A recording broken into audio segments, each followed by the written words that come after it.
Hey everyone, welcome back to T Cubed, Tech Tips with Triplet. I know it's been a while, hence the wrinkles in the age look. Anyway, this episode of T Cubed, I am going to just go over a few basic troubleshooting tips for the iPad. I also shared a PDF file of a chart of some basic troubleshooting tips that I've created for you. That way you don't have to come back to watch this video whenever you run across an issue. Unless you want to come back and watch the video, then you can do that too. Okay, so tip number one would be when your Wi-Fi looks like it's connected to the internet, but for some reason nothing is working while you're in the school building, it's possible that when you moved from classroom to classroom, that your iPad is still connected to the access point of the classroom that you were in previously. So you need to turn off your Wi-Fi and turn it back on. So to do that, if you pull up from the bottom of your iPad screen, so if you just pull up, you'll get your control center, and click on the little fan, the Wi-Fi signal, to turn it off. It may give you this message, click OK, and then turn the Wi-Fi back on by clicking on the fan again.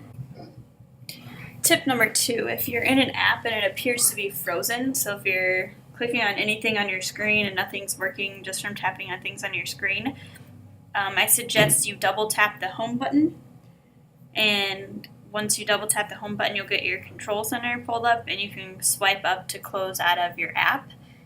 You may also want to close out of any of your other apps if you're not using them at the time. Okay, so tip number three, if you think your iPad is frozen, so you've tried to close out of the app and you can't get the home screen button to work or the home button to work, to go back to the home screen, nothing seems to be working, none of the buttons that you're pushing, try holding down the power button for 5 seconds until you get the power off slider. If you still don't get the power off slider to appear, then you can try to hard reset your iPad to restart the system and start fresh. And to hard reset your iPad, you press down the power button along with the home button for at least 10 seconds until the Apple logo appears. Tip number four, I've heard a lot of complaints about iPad storage becoming full.